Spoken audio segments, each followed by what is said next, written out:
দর্শক, বাংলাদেশ ব্যাংকের সহযোগিতায় management and resources development initiative MRD এর উদ্যোগে ব্যবসায়ী সামাজিক দায়বদ্ধতা সিএসআর নিয়ে ৭১-এর বিশেষ অর্থ সংলাপে আপনাদের স্বাগত জানাই। আমি সৈয়দ ইশতিয়াক রেজা।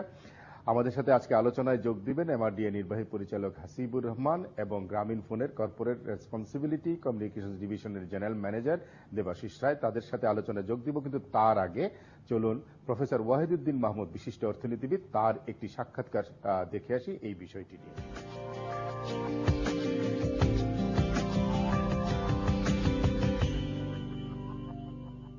এখন কিন্তু বড় বড় কোম্পানিগুলো প্রতি বছর তাদের যখন আয় ব্যয়ের হিসাব বের করেন, তাদের বার্ষিক রিপোর্ট বাইর করেন, সেখানে সামাজিক দায়বদ্ধতা নিয়ে কিছু একটা তাদের লিখতে হয় এবং কি কি খরচ করেছেন সেটার একটা হিসাব দিতে হয়।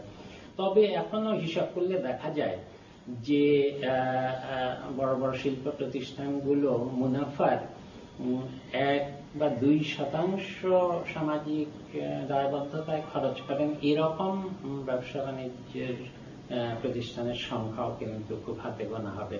কাজেই সচেতনতার সৃষ্টি হয়েছে, কিন্তু যথেষ্ট ভাবে এতে দায়বদ্ধতা তৈরি হওয়া এবং মুনাফার একটা অন্তত 1%, 2% নিয়মিতভাবে সামাজিক দায়বদ্ধতার খাতে বিভিন্ন প্রকল্পে খরচ করা, সেই পর্যন্ত আমরা এখনো এগোতে পারিনি। বেসরকারি বাণিজ্যিক ব্যাংকগুলোই সবচেয়ে বেশি বোধহয় সামাজিক দায়বদ্ধতার জন্য কিছু মুনাফা আলাদা করে রাখছে। এটার একটা কারণ যে আমাদের দেশে নথিভুক্ত শেয়ার বাজারে নথিভুক্ত কোম্পানিগুলোর মধ্যে তো ব্যাংকগুলোই একটা বড় অংশ, এবং ব্যাংকেরই মুনাফা বেশ বেশি। এই ব্যাংক ছাড়া টেলি কমিউনিকেশন কোম্পানিগুলোর মুনাফা বেশি, এবং তারাও সামাজিক দায়বদ্ধতার জন্য কিন্তু ব্যয় করে থাকে। যে কোনো দেশেই যেখানে ব্যবসা বাণিজ্যের সামাজিক দায়বদ্ধতা প্রতিষ্ঠিত হয়েছে, সেখানে কিন্তু কর ব্যবস্থার মধ্যে একটা প্রণোদনা থাকে। মুনাফা থেকে সামাজিক কল্যাণে যেভাবে ব্যয় হয়, সেটা তো সরকার কর আদায় করে সেটাও সেভাবে ব্যয় করেন। কিন্তু এখন পর্যন্ত এটা সব ক্ষেত্রে প্রযোজ্য না, এবং এটা প্রয়োগের ক্ষেত্রেও কিছুটা জটিলতা আছে।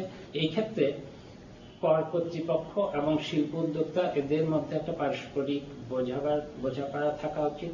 ব্যবসা বাণিজ্যের যে মৌলিক দায়িত্ব, এটা পালন না করে এখানে ঘাটতি রেখে শুধু লোক দেখানো সামাজিক কল্যাণের কিছু কাজ করা, সেটা তো এক ধরনের ফাঁকি হলো।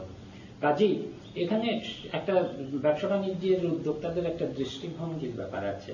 তারা সত্যিকার ভাবে আগে নিজেদের ব্যবসা বাণিজ্যটাকে দায়িত্বশীল ভাবে যখন পরিচালনা করবে, তখনই প্রশ্ন উঠবে সেই ভাবমূর্তিকে আরো উজ্জ্বল করার জন্য তাদের আরো কিছু সামাজিক দায়বদ্ধতার কাজ তারা করবেন।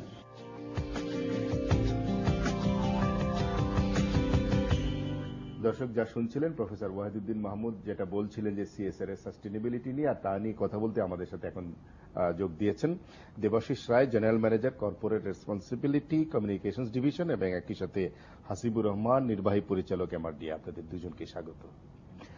আমি প্রথমে দেবাশিস আপনার কাছে আসতে চাই যে সিএসআর এর একটি ভিশন আছে, ফিলসফি আছে। যদি সেই দৃষ্টিকোণ থেকে দেখি, তাহলে বাংলাদেশের ব্যবসার সামাজিক দায়বদ্ধতার যে জায়গাটি এখন আমরা গত 1 দশক ধরে আমরা প্র্যাকটিস করছি, সেখানে সামনের দিনগুলোতে আপনার কাছে কি মনে হয় যে স্ট্র্যাটেজিক কোনো চেঞ্জ আসার প্রয়োজন এই মুহূর্তেই, নাকি যে স্ট্যাটাস কো যেটা আছে সেই অনুযায়ী আমরা যাব?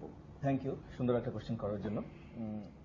আমার মনে হয় স্ট্র্যাটেজিগত একটু চেঞ্জ আসা দরকার, কারণ এখন আমরা দেখছি CSR day by day popular হচ্ছে, মিডিয়াম এবং লার্জ অর্গানাইজেশনগুলো সিএসআর করছে, বাট ভেরি স্পোরাডিক। যে যেভাবে পারছে সেভাবে সিএসআর করছে। প্রচুর কোম্পানি আজকাল স্পন্সরশিপ করছে, ওটাকেও সিএসআর এর মধ্যে ফেলছে, এবং স্ট্র্যাটেজির মধ্যেও কিছু সমন্বয়হীনতা আছে। বিভিন্ন জায়গায় বিভিন্নভাবে এটাকে করা হচ্ছে। যদি আমি আমার অর্গানাইজেশনের কথা বলি, আমরা এটাকে বলছি বিজনেস ইন্টিগ্রেটেড সিএসআর। কেন বিজনেস ইন্টিগ্রেশনটা দরকার, আমি যদি সেই প্রসঙ্গে একটু বলি, সেটা হচ্ছে সাস্টেনেবিলিটির জন্য দরকার। আমি যে ব্যাপারে অভিজ্ঞ, যেটা আমার কোর এক্সপার্টিস, এই কোর এক্সপার্টিসটাকে যদি আমার সোশ্যাল প্রোগ্রামগুলোর মধ্যে, সোশ্যাল ইনভেস্টমেন্টের মধ্যেগুলোতে ঢোকাতে পারি, তাহলে ওই কাজটাই আমি সবচেয়ে ভালোভাবে করতে পারবো, কারণ ওই কাজটাই আমি সবচেয়ে ভালো জানি। এবং সেই ধারাবাহিকতাই এই স্ট্র্যাটেজি আমরা চেঞ্জ করলাম এবং এই নতুন বিজনেস ইন্টিগ্রেশন কম্পোনেন্টটা ঢুকালাম। সেই ধারাবাহিকতায় আমরা শুরু করেছি টেলিমেডিসিন, যেহেতু আমাদের কোর এক্সপার্টিজ হচ্ছে আমাদের কমিউনিকেশন, গ্রামীণ ফোনের, এবং সেই ধারাবাহিকতা আমরা শুরু করেছি অনলাইন স্কুল। তার মানে কি, আমরা যেভাবে সিএসআর করতাম সেখান থেকে কিছুটা হলেও আমরা নিজেদেরকে চেঞ্জ করে, আমি যুগের সাথে তাল মিলিয়ে এবং এটাকে সাস্টেনেবল রূপ দেওয়ার জন্য আমরা এই স্ট্র্যাটেজি চেঞ্জ করেছি। আমি সেই প্রসঙ্গ ধরেই বলতে পারি যে অন্যান্য অর্গানাইজেশনও এইভাবে চিন্তা করতে পারে এবং তার কোর এক্সপার্টিসটাকে সে ইন্টিগ্রেট করতে পারে। আপনি যথার্থই বলেছেন আপনার দিক থেকে যে আপনারা কৌশলগত পরিবর্তন আনছেন, কিন্তু হাসিবুর রহমান, আপনি আপনার জায়গা থেকে ইমপ্লিমেন্টেশনের কাজগুলো করছেন না আপনি কর্পোরেট ফান্ডের সিএসআর এর জন্য, এবং আপনি দেখেছেন যে কোম্পানিগুলোর মাইন্ডসেট এক জায়গায় হয়তো স্থিত হয়ে আছে কিংবা চেঞ্জ হচ্ছে।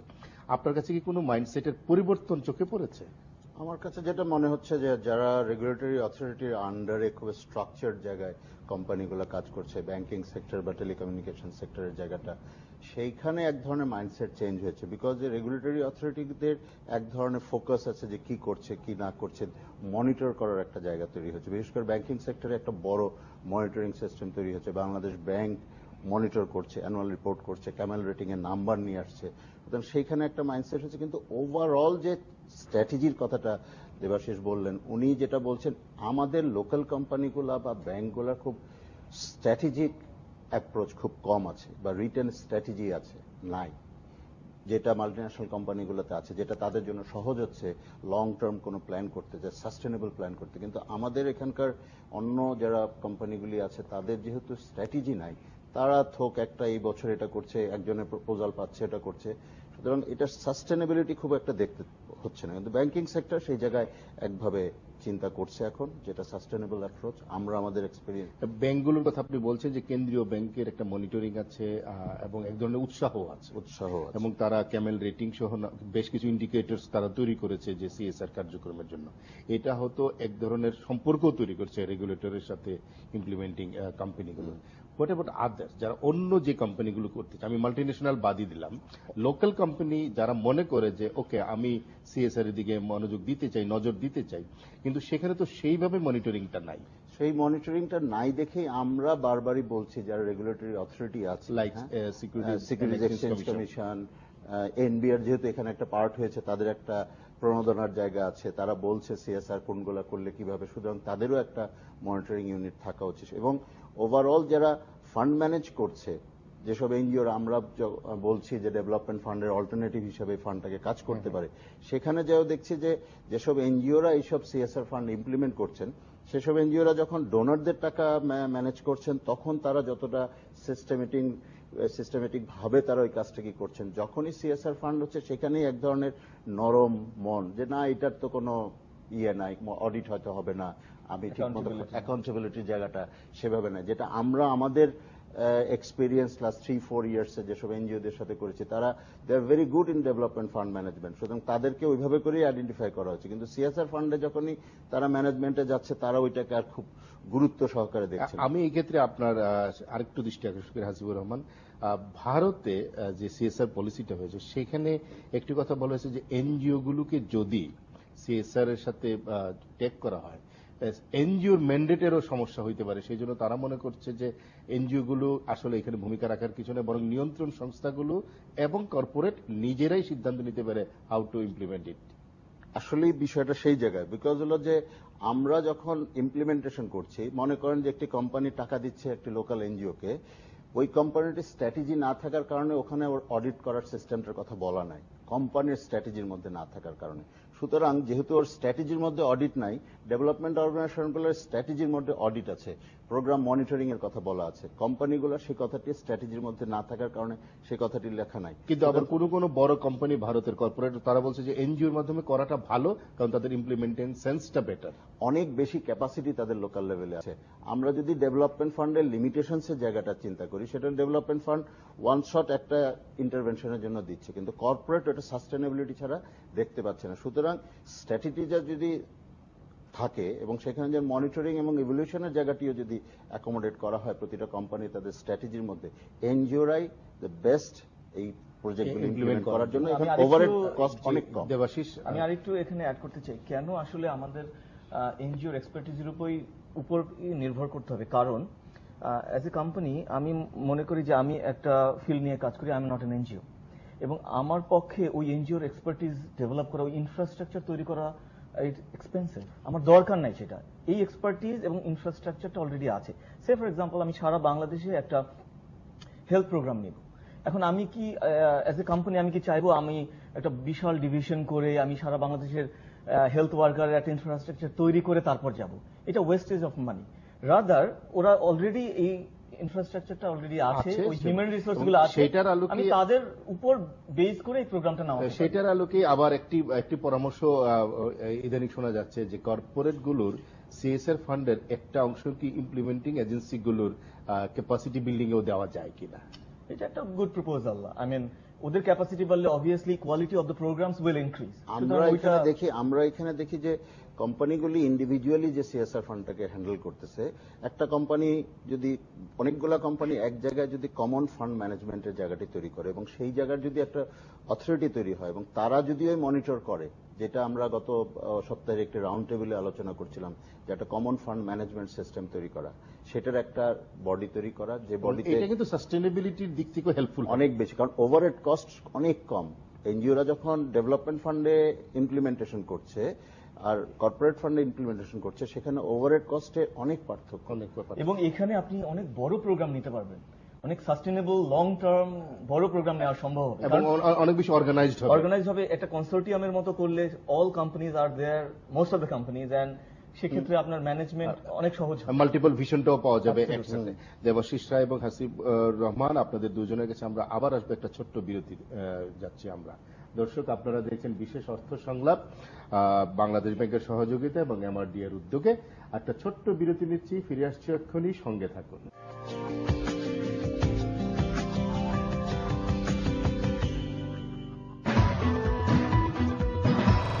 সুরক্ষা চক্র,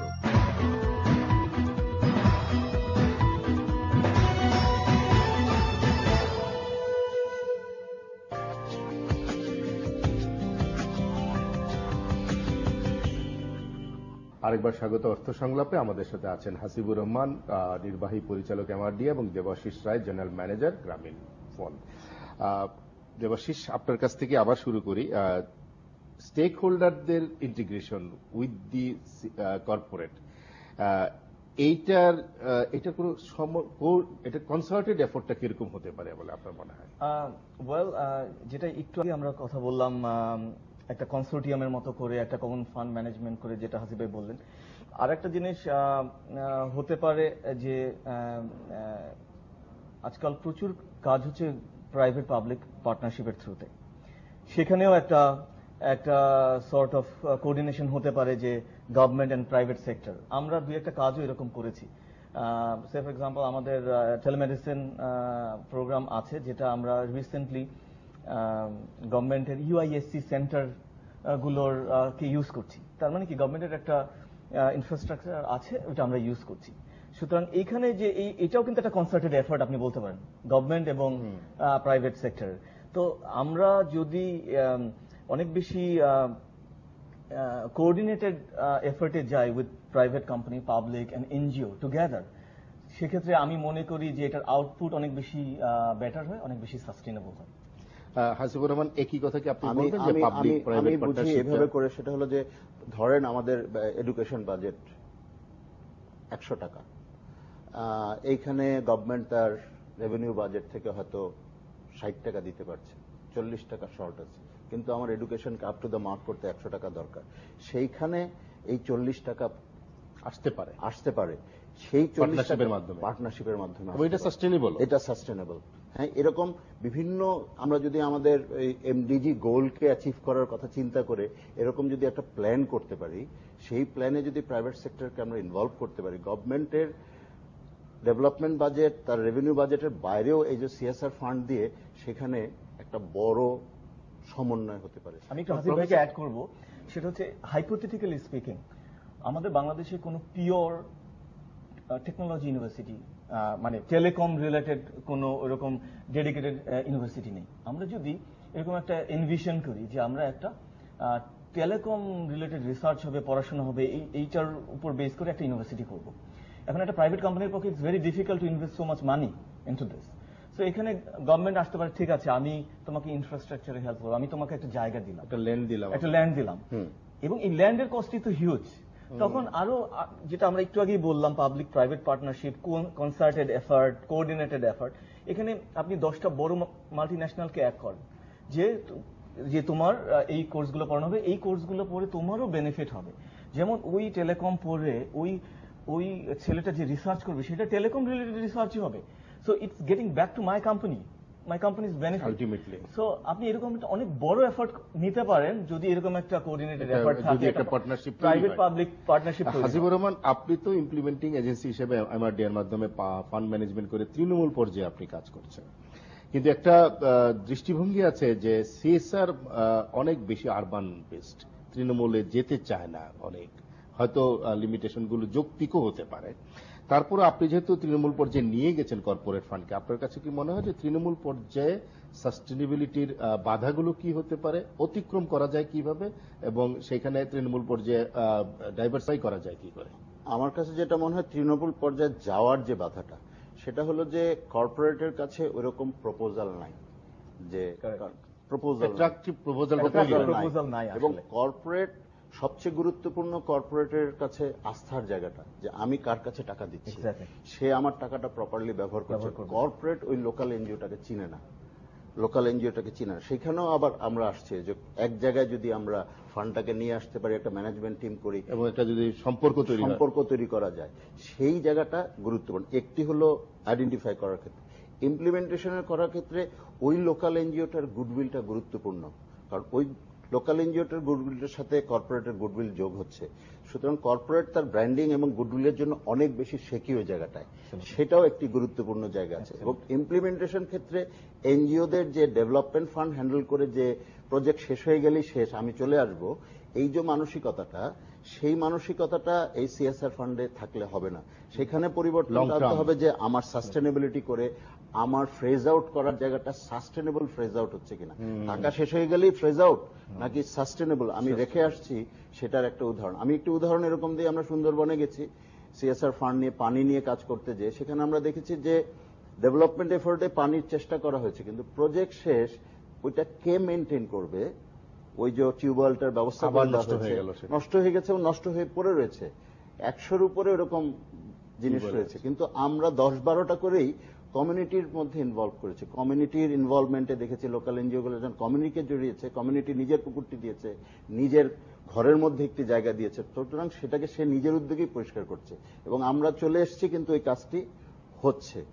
সুতরাং সাস্টেনেবল মেকানিজমটা খুব ইম্পর্টেন্ট, যেটা ডেভেলপমেন্টের যারা লোকাল এনজিওরা আছে তাদের ক্যাপাসিটি বিল্ডিং এর জন্য খুব গুরুত্বপূর্ণ। এই যে সাস্টেনেবল মেকানিজমের একটা এক্সাম্পল উনি যেটা বললেন, আপনারা যখন কাজ করেন গ্রামীণ থেকে, তখন আপনারা এরকম local, mid level, urban, Trinamool এরকম সমন্বয়টা কিভাবে করেন? আমাদের যখন সে ফর এক্সাম্পল আমি যদি একটা এডুকেশন প্রজেক্ট নিই, তখন আমি প্রথম দেখি আসলে এডুকেশনে আমি কোন জায়গার জন্য এই প্রজেক্টটা নিব, এবং সেই জায়গায় ওইরকম কোনো লোকাল ভালো এনজিও আছে কিনা, যে কিনা যার একটা প্রুভেন ট্র্যাক রেকর্ড আছে এই কাজটা করার। হাসিব ভাই যেটা বললেন যে সে ফান্ডটা ওইভাবে ম্যানেজ করবে কিনা এথিক্যালি, অনেস্টলি, এবং তারপর ইভেন ফাইনালি এই লোকাল এনজিওটা আসলে আমার প্রোডাক্টটাকে ডেলিভার করবে কিনা, এইভাবে আমরা করছি। সেক্ষেত্রে কোনো কোনো ক্ষেত্রে আমরা অনেক বড় বড় এনজিওর সাথে কাজ করছি, ইন্টারন্যাশনাল এনজিওর সাথে কাজ করছি, আবার মিড সাইজের লোকাল এনজিওর সাথেও কাজ করছি। বাট দেন এগেন আমাদের একটা কঠিন মনিটরিং চেকলিস্ট আছে before getting into any partnership with any NGO. সেক্ষেত্রে ওই যে ওদের অডিট, ওদের বিভিন্ন ধরনের ফাইন্যান্সিয়াল ট্রান্সপারেন্সি, ওদের ট্র্যাক রেকর্ড, ওদের যেসব পুরনো প্রজেক্ট নিয়েছে সেগুলোর আউটপুটটা কি ওরা দিয়েছে, ওইভাবে চিন্তা করে আমরা নিচ্ছি। আমরা 4-5টা এনজিওর সাথে কাজ করছি, এন্ড আমরা প্রিটি হ্যাপি উইথ, এবং তারা বেশ, আমরা যেহেতু ইমপ্লিমেন্টেশনেরও পুরাটা গাইডলাইন আমরাই দিয়ে থাকি, যেটা হাসিব ভাই বলছেন যে কর্পোরেটরা অনেক সময় তারাই করছে কিভাবে এটাকে ইমপ্লিমেন্ট করতে আমরা চাই এবং কিভাবে এন্ড রেজাল্টটা আমরা আউটপুট হিসেবে দেখতে চাই। সো ওইটা আমাদের প্রপারলি মেথডিক্যালি আর্টিকুলেটেড থাকে এবং সেই অনুযায়ী ওরা কাজ করছে এবং আমরা more or less happy with our current partners. আমরা প্রায় শেষ পর্যায়ে আসছি, হয়তো আমরা আরো কয়েক মিনিট পাবো। তো আমরা আপনাদের দুজনের কাছেই একটা কমন প্রশ্ন রাখছি, সেটা হলো যে ইফেক্টিভ এবং সাস্টেনেবল এই দুইটা যদি আমাদের বিবেচনা হয়, সেই বিবেচনায় আমাদের বর্তমান যে প্রেক্ষিতটা আছে তার থেকে সামনে এগোনোর জন্য যদি সিএসআর নিয়ে সামনে এগিয়ে যেতে চাই, তাহলে আমাদের কর্পোরেট এবং implementing agency as well as legislator, নিয়ন্ত্রক সবাই মিলে আপনাদের দিক থেকে কোনো স্পেসিফিক দিক নির্দেশনা আছে কিনা? আমি আমার জায়গায় বলি যে আমরা সিআইপি করছি না, সিআইপির অ্যাওয়ার্ড দিচ্ছি, বেস্ট ট্যাক্সপেয়ার অ্যাওয়ার্ড দিচ্ছি। হ্যাঁ, যারা ভালো সিএসআর করছে, yes, standard chartered financial express award দিচ্ছে, একটি ডেইলি স্টার গুড বিজনেসের জন্য একটি অ্যাওয়ার্ড দিচ্ছে, বাট এই সিএসআর এই রেগুলেটরি অথরিটি যারা, তারা যদি এনবিআর একটি ভালো অ্যাওয়ার্ড দেয় বা সিকিউরিটিজ এক্সচেঞ্জ কমিশন যদি গুড সিএসআর এর জন্য, বা বাংলাদেশ ব্যাংক যদি দেয়, বা টেলিকমিউনিকেশন রেগুলেটরি অথরিটি যদি তার কোম্পানিগুলোর মধ্যে রিকগনিশনের জায়গাটি যদি থাকে, এটি একটি জায়গা। আর গভর্নমেন্টের রেগুলেটরি হচ্ছে বিশেষ করে এনবিআর যে ক্লজগুলি দিয়েছে, একটি 10% এক্সামশনের কথা বলা হয়েছে, সেখানে যে ক্লজের জায়গাগুলি আছে সেগুলিকে যদি আরেকটু বড় করা হয়, ওই এক্সামশনের জায়গাটাকে যদি ওপেন করে দেওয়া হয়, হ্যাঁ, ওনারা বলেছেন 8 কোটি টাকা পর্যন্ত হায়ার, সেটার উপরে সিলিংটা যদি ওপেন করে দিয়ে বাড়ানো হয়, ওপেন করে দেওয়া হয়, নিচে যদি একটি মিনিমাম সিলিং দিয়ে দেওয়া হয়, তাহলে ওই জায়গাটা এক ধরনের উৎসাহ।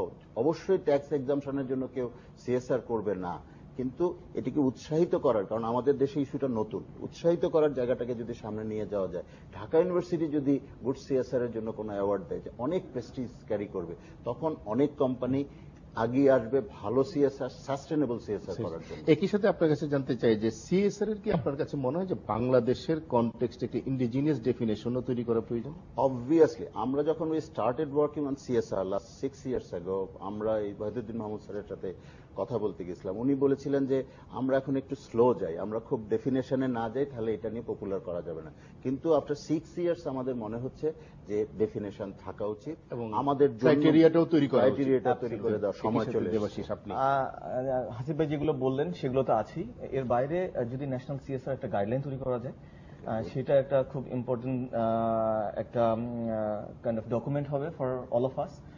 এবং যদি এই গাইডলাইনটাকে এক্সপ্লেইন করার জন্য আরো কিছু ক্রাইটেরিয়া, ডিটেইলড কিছু কাজ করা যায়, এবং যে এনবিআর যে জায়গাগুলোকে, ক্যাটাগরিগুলোকে আইডেন্টিফাই করেছে সিএসআর, এটাকে শুধুমাত্র ওই কয়টা ক্যাটাগরিতে কনফাইন না রেখে যদি এটা থিমেটিক এরিয়া বেস করে দিয়ে ওপেন করে দেওয়া যায়, তাহলে হয়তো মানে অনেকেই অনেক ধরনের ইনোভেটিভ সিএসআর করবে, যেটা হয়তো বাংলাদেশের জন্য অনেক বেশি ইম্পর্টেন্ট রাইট নাও। এবং আমরা হয়তো আশা করতে পারি যে যেহেতু ইতোমধ্যেই চিন্তাভাবনা শুরু হয়েছে এবং বাংলাদেশ ব্যাংকের মতন একটি বড় প্রতিষ্ঠান, সরকারি প্রতিষ্ঠান সিএসআর ব্যাপারে বড় উৎসাহ দেখাচ্ছে, একই সাথে এনবিআর প্রণোদনা দিচ্ছে, আপনাদের যে সাজেশনস গুলো আছে তারা নিশ্চয়ই সেদিকে মনোযোগ দিবে, একটা রিকগনিশনের কথা নিশ্চয়ই ভাববে। আপনাদের দুজনকে অনেক ধন্যবাদ 71কে সময় দেওয়ার জন্য। আপনাদেরকে ধন্যবাদ। দর্শক, সিএসআর বিষয়ে আমাদের বিশেষ অর্থ সংলাপ আজকের মতো এখানেই শেষ করছি। দেখা হবে আগামীকাল ঠিক এই সময় 71-এর পর্দায় নতুন কোনো বিষয় নিয়ে, নতুন অতিথির সাথে। সে পর্যন্ত সবাই ভালো থাকুন, 71-এর সঙ্গে থাকুন।